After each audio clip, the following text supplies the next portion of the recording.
This is the Lemieux Report for the week of June 29th.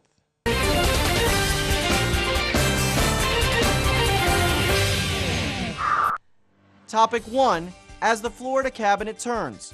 For the first time since the Florida Cabinet was established in 1885, all 4 cabinet officials are moving on or trying to move up. The cabinet is unique among states, and its duties are diverse. Rooted in the post-Civil War era, Florida's cabinet first served to reduce the power of northern governors appointed to put the state back on track during Reconstruction. The mix of power served to include independently elected officials in some of the state's most critical decisions. The cabinet is responsible for land purchases, state investments, environmental permitting, clemency, and more. Bottom line, cabinet positions matter, and with all 4 up for grabs next November, both political parties have the opportunity to seize control of many state functions. Topic 2. 4 amendments so far. Last week, Florida's Secretary of State Kurt Browning certified 4 amendments for the 2010 general election ballot. Amendment 1 ends campaign financing, which Republicans believed has helped Democrats more than the GOP. Amendment 2 gives deployed military a bigger property tax exemption. Amendment 3 caps increases for non-homestead property at 5% and gives first-time homebuyers up to a $25,000 exemption. Amendment 4 is perhaps the most controversial so far. Known as hometown democracy, it requires a public vote before a change to a local government comprehensive plan. Bottom line, amendments must be approved by 60% of Florida voters to become part of the state constitution. There is still plenty of time for more proposed amendments to gain access through legislative action or by petition. But as the highly controversial hometown democracy debate showed us, be sure before you sign. Topic 3. Canker-resistant citrus. In recent years, several pests have caused a major threat to Florida's $9.3 billion citrus industry. Most recently, the yellow dragon disease, also known as citrus greening, caused significant harm to the industry.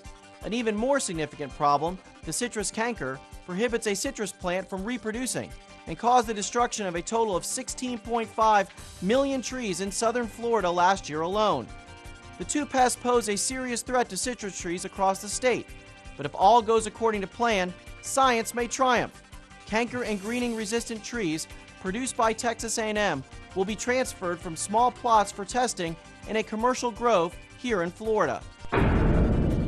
Bottom line, investment in research could now save heartache down the road.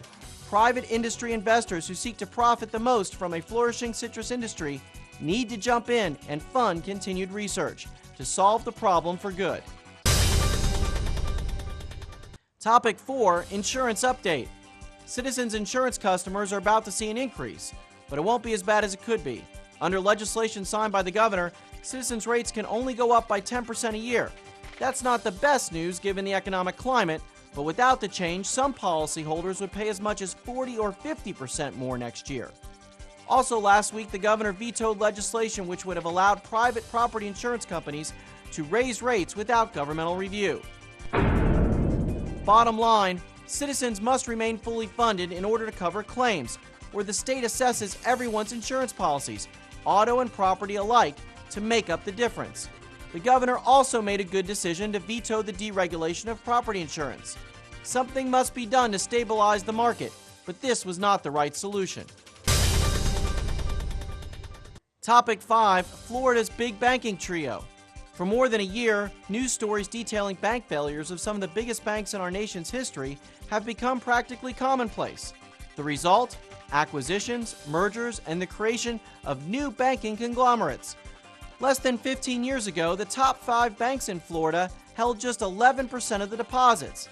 Today, the share has risen to 40%, with 3 banks individually above a 10% share. Bank of America, JP Morgan Chase, and Wells Fargo now dominate the banking industry here in Florida. Bottom line, with bank failures costing the American taxpayers tens of billions in bailouts, consolidation of banking assets can expose a company, and now the government, to a huge risk. We should not make the same mistakes we made in the past.